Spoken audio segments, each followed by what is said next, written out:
Muy bien, jóvenes, otra vez, ¿verdad? Bienvenidos a otra clase de fisiología. El día de hoy, pues ya vamos a estar terminando lo que es la unidad de la fisiología del sistema respiratorio. Vamos a finalizar con el tema de regulación pulmonar. Y este tema, ¿verdad?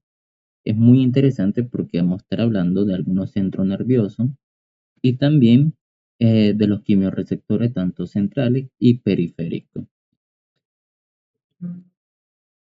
Ahí tenemos, ¿verdad? Todo lo que fue el sumario de este sistema respiratorio. Hablamos sobre ventilación mecánica respiratoria. Hablamos también lo que era la circulación pulmonar.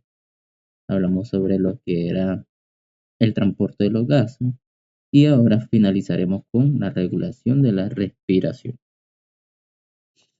La regulación de la respiración, muchachos, nosotros ya sabemos que la respiración puede ser tanto voluntaria e involuntaria. ¿Y cuál es el objetivo de controlar la respiración? Para mantener niveles y concentraciones adecuadas de presiones parciales de oxígeno y de dióxido de carbono, tanto en nuestro tejido y nuestra circulación sanguínea. Para eso, ¿verdad? Vamos a tener nosotros eh, dos partes muy importantes, como lo que es los centros nerviosos y los quimiorreceptores. En los centros nerviosos, muchachos, nosotros lo vamos a dividir tanto en la corteza cerebral y tronco encefálico. Y los quimiorreceptores también lo vamos a dividir tanto periféricos y centrales. Hablando de los centros nerviosos, aquí tenemos lo que es la corteza. Esto es parte, ¿verdad? Nos ayuda a mantener la parte voluntaria de la respiración. Y el más importante, el que destaca, es el tallo encefálico, que lo vamos a dividir en dos, tanto en protuberancia y el bulbo respiratorio. Que ahí vamos a encontrar un grupo de neuronas que van a mantener, ¿verdad? Tanto controlado lo que es la inspiración, el ritmo de la inspiración y también en la expiración. Y en los quimiorreceptores tenemos los centrales que se van a estar encontrando en lo que es a nivel del bulbo raquídeo y los periféricos que van a estar en los cuerpos carotidio y arco aórtico. Muy importante porque quimiorreceptores van a ser como sensores que van a detectar diferentes cambios, ya sea disminución de la presión parcial de oxígeno o aumento de la presión parcial de dióxido de carbono o de hidrogeniones en la sangre, y van a detectar esos cambios y van a mandar señales hacia, ¿verdad? Lo que es el núcleo dorsal, que ya vamos a hablar, ¿verdad? Muy bien. Entonces, el centro nervioso, muchachos, aquí tenemos lo que es la corteza cerebral, dijimos que es la que nos ayuda en el proceso voluntario, y el tallo encefálico tenemos protuberancia y el bulbo raquídeo. Ahí vamos a encontrar un grupo de neuronas como neumotáxica. Es muy importante porque te va a mandar señales inhibitorias hacia el núcleo dorsal para hacer que la rampa inspiratoria se acorte de manera prematura y aumentemos la frecuencia respiratoria. Entonces, muy importante, ¿verdad? Ya tengamos ahí claro que va a ser neumotáxico. El agnóstico hace lo contrario, el neumotáxico, en vez de mandar señales inhibitorias, este manda señales excitatorias, haciendo que nuestra rampa inspiratoria aumente más el tiempo y la respiración, ¿verdad? Va a disminuir. Vamos a tener una disminución de la frecuencia respiratoria. Y ahí tenemos el bulbo raquídeo, que es muy importante porque vamos a tener el núcleo, ¿verdad? Dorsal y el núcleo ventral. El núcleo dorsal nos ayuda en la inspiración y el núcleo ventral nos ayuda en la expiración, pero en el momento o durante el ejercicio solamente. Muy bien, y aquí tenemos los quimiorreceptores, tenemos los centrales y los periféricos. ¿Dónde se encuentran los centrales? Dijimos que en el bulbo raquídeo. Ellos son muy sensibles al aumento de la presión parcial del dióxido de carbono, aumento de hidrogeniones, pero no a los cambios de oxígeno. Cuidado, se me confunde en el examen. Y en los periféricos tenemos, ¿verdad?, que vamos a estar situados en dos sitios, tanto, ¿verdad?, en los cuerpos carotídeos y cuerpo aórtico. Ellos son más sensibles, muy sensibles a la disminución de la presión parcial de oxígeno y un poco, ¿verdad? Es sensible al aumento de hidrogeniones y aumento de la presión parcial de dióxido de carbono.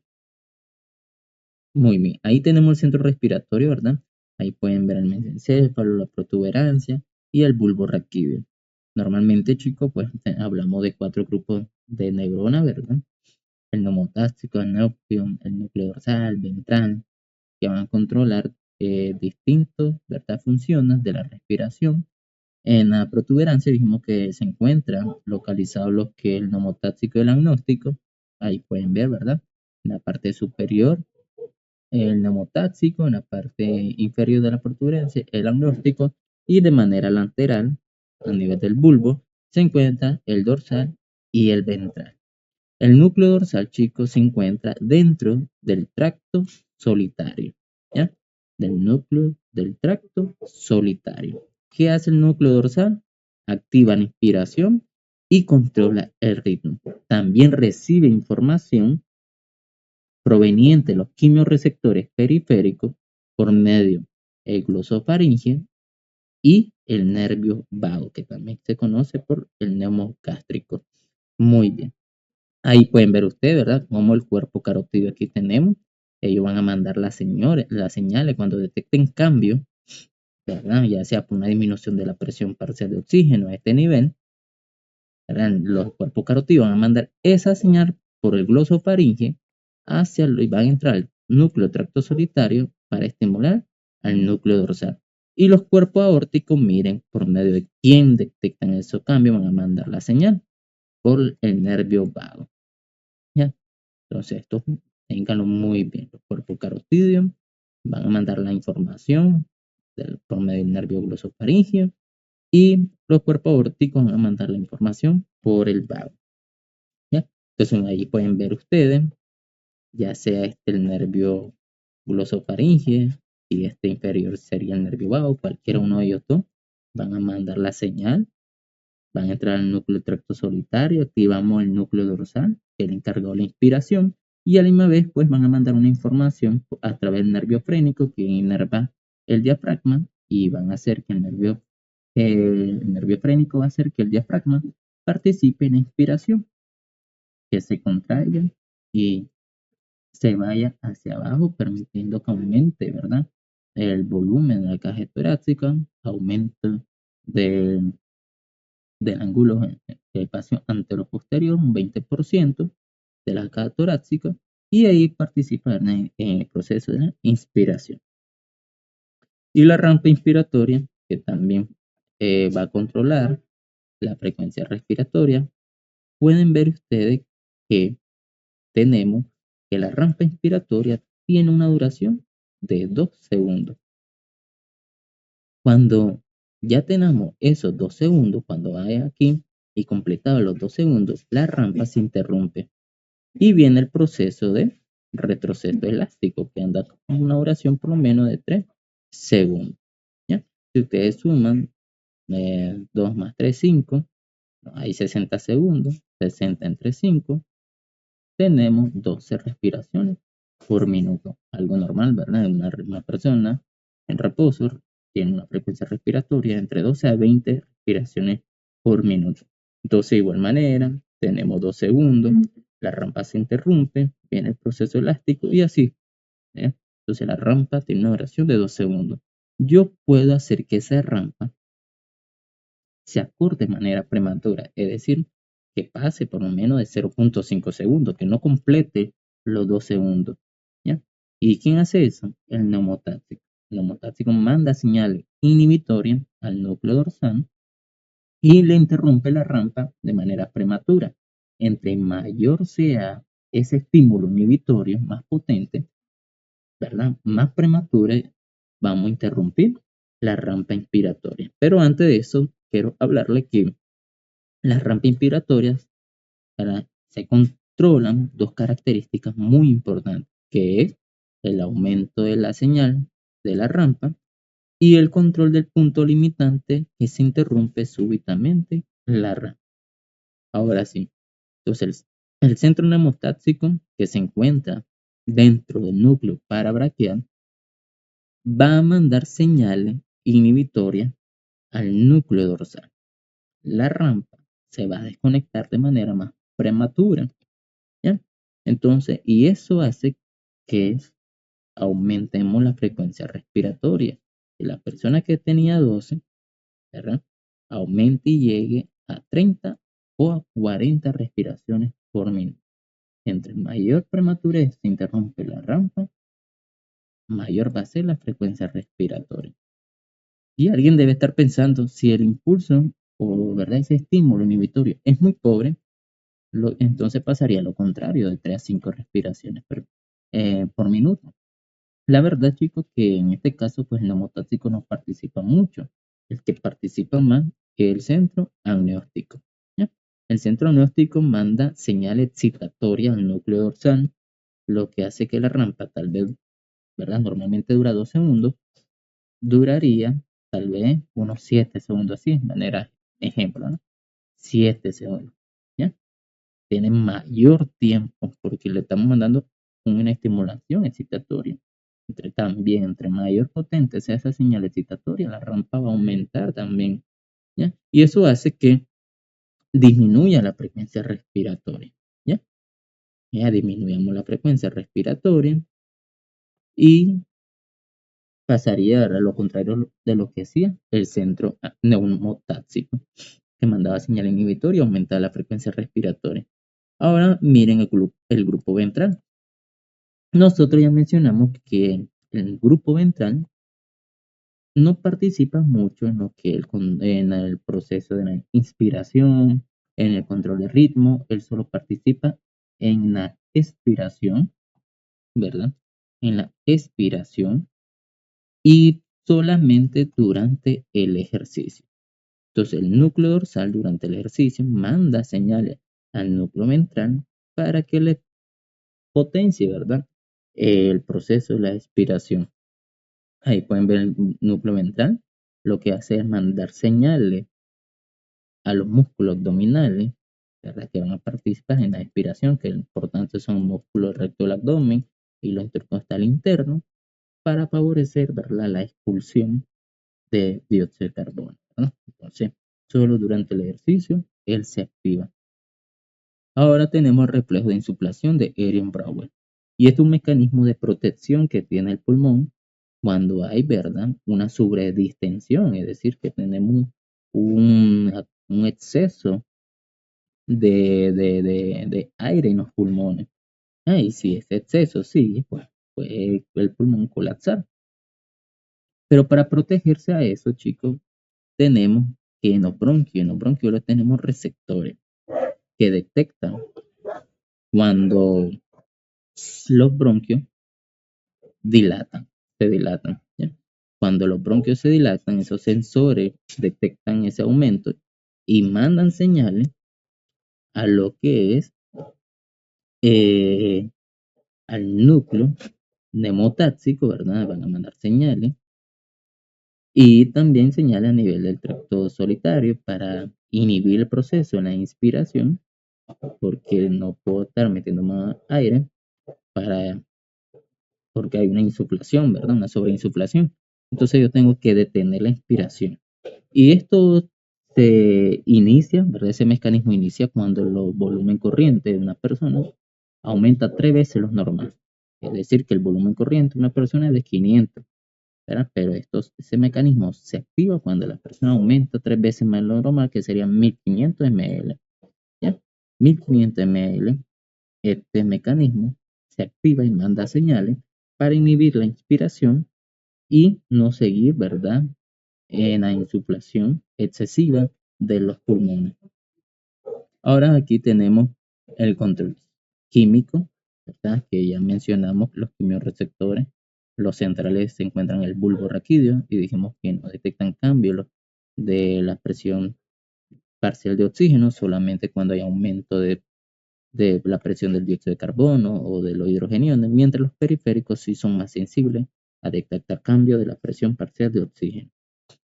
Aquí pueden ver que por debajo, ¿verdad?, del núcleo ventral se encuentra la zona quimiosensible, que ya van a ser activadas directamente por el hidrogenión y de manera indirecta por la presión parcial de dióxido de carbono, o sea, del dióxido de carbono. Entonces aquí podemos ver algo ejemplificado, ¿verdad? Utilizando ahí unas herramientas, una gráfica. Pueden ver aquí que tenemos la circulación sanguínea. Aquí esto sería la barrera hematoencefálica, líquido cefalorraquídeo, ahí está la zona quimiosensible. El hidrogenión es el que activa de manera directa a la zona quimiosensible. Pero tenemos un problema. El hidrogenión, al momento que va a atravesar la barrera hematoencefálica, no puede por su solubilidad, ¿verdad? Y el dióxido de carbono, como es muy soluble, ¿verdad? Es 20 veces más soluble que el oxígeno, atraviesa con facilidad la barrera hematoencefálica, ¿ya? Entonces ahí pueden ver cómo el dióxido de carbono estimula la zona quimiosensible de manera indirecta.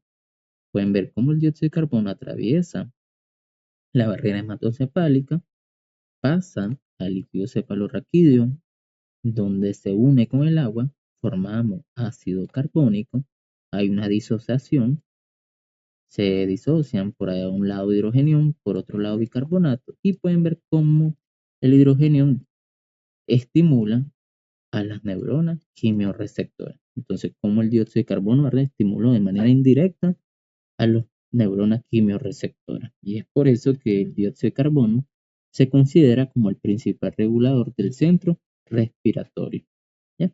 Y ahí pueden ver una gráfica, chicos, que se relaciona entre el aire de ventilación y la presión parcial de dióxido de carbono en relación con el pH, ¿no? Muy bien. Esto es lo mismo, muchachos, que mencionamos, ¿verdad? Recuerden que los centrales se encuentran en el bulbo raquídeo y no detectan cambio de oxígeno, mientras los periféricos que se encuentran tanto en cuerpo aórtico, y cuerpo carotídeo sí detectan cambio, ¿verdad?, de la presión parcial de oxígeno.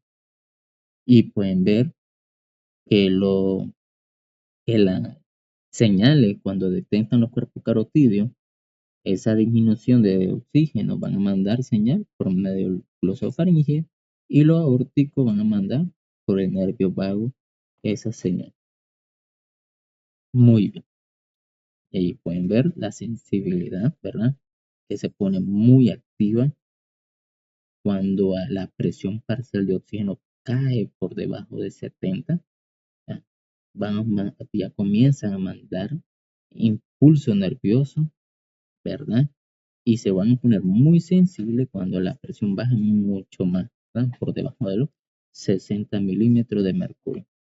¿Y cómo se desarrolla esa señal que va a viajar por medio de los nervios vago y glosofaringe? En realidad, muchachos, hay tres mecanismos que se plantean en el gato. No se sabe con exactitud cuál de los tres el que realiza, ¿verdad?, ese desarrollo para enviar la señal, pero cualquier uno de ellos va a hacer esto. Tenemos los tres mecanismos: aumento de AMP cíclico, una proteína hémica del grupo hemo, ¿verdad?, muy importante el hierro para la fijación del oxígeno, y una inhibición de la enzima NADPH, oxidasa mitocondrial. Entonces aquí nos da un ejemplo, muchachos, cómo en la sangre hay una disminución de presión parcial de oxígeno. Hay una disminución de la presión parcial de oxígeno. En este caso, ¿verdad?, imagínense que tenemos la proteína hémica, que el oxígeno pues se tiene que unir, pero como hay una disminución de la presión parcial de oxígeno, no se está uniendo. Esto hace que los canales de potasio se cierren. El potasio no puede salir, como el potasio es un catión, tiene carga positiva, se queda acumulado, cambiando, ¿verdad?, la polaridad en el interior de la célula, haciéndola positiva, y esto hace, ¿verdad?, que hay una despolarización, se abren los canales de calcio dependiente de voltaje, y el calcio ingresa al interior de la célula, aumentamos el calcio intracelular, lo que va a favorecer la liberación de neurotransmisores que es de tipo ATP, y este neurotransmisor se une a los receptores de la neurona aferente, ya sea vago o glosofaringe, y van a mandar la señal hacia el núcleo, ¿verdad? Dorsal. Va a entrar al tracto solitario y llegará al núcleo dorsal. Y con esto pues ya estamos nosotros finalizando, finalizamos. No, si no puede dormir, ¿verdad? Es una motivación. Si no puede dormir, solo debe decir voy a estudiar y automáticamente tendrá un sueño. Y ahí tenemos un sumario que con esto finalizamos.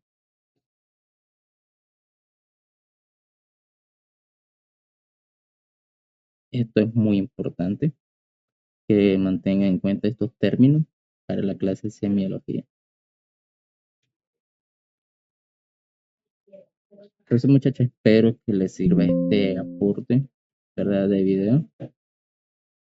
Y nos vemos en el siguiente encuentro.